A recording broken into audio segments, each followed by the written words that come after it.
Sweet செய்யலாம் செல்லா. ஜாங்கிரி வேண்டாம், கேரட் அல்வா செய்யலாமா? சரி,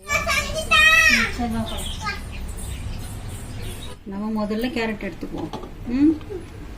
அதை மெல்லிசா துருவிக்குவோம். சரியா?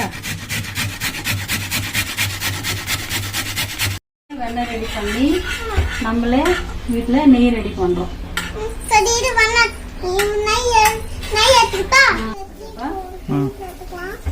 பாருங்க, நம்ம வீட்டில் தயார் பண்ண நெய் ரெடி ஆயிடுச்சு. பாருங்க, கேரட் அல்வா செய்யறதுக்கு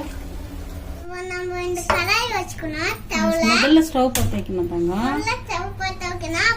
அப்புறமா கடாய் வைக்கணும். கேரட் போட்டுக்கலாம்.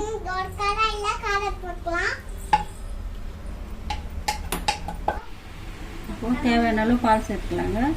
காய்ச்சின பால், காய்ச்சாத பால் எதுவாக இருந்தாலும் பரவாயில்ல.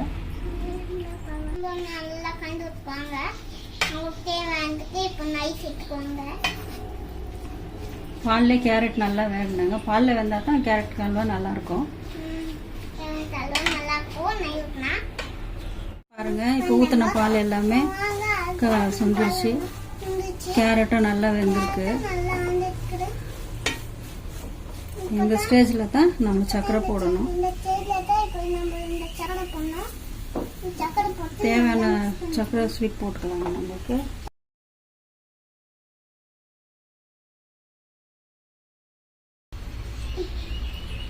நமக்கு எவ்வளோ இனிப்பு தேவையோ அவ்வளோ போட்டுக்கலாங்க. பாருங்க, இப்போ சர்க்கரை கரையிற அளவுக்கு நம்ம கலந்து விட்டுக்கலாம்.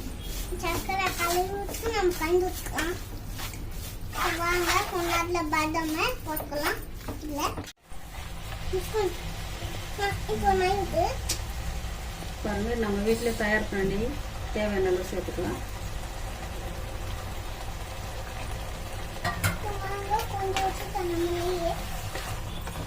நல்லா இருக்கிற தண்ணி பால் எல்லாமே நல்லா சுண்டி வரணுங்க. ஃபுல்லாக ட்ரை ஆகணும். ஏலக்காய் பொடி பண்ணிக்கலாங்க.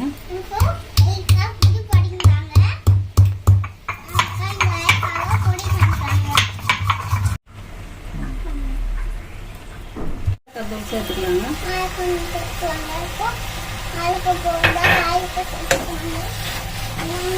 நல்லா கலந்து விட்டுருங்க.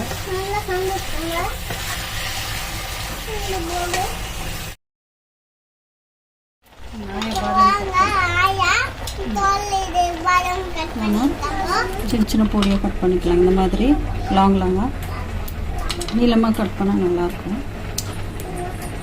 பாருங்க,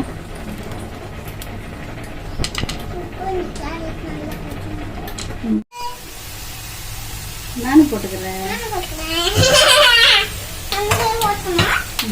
மிக்ஸ் பண்ணி கொடுத்துக்கலாம்.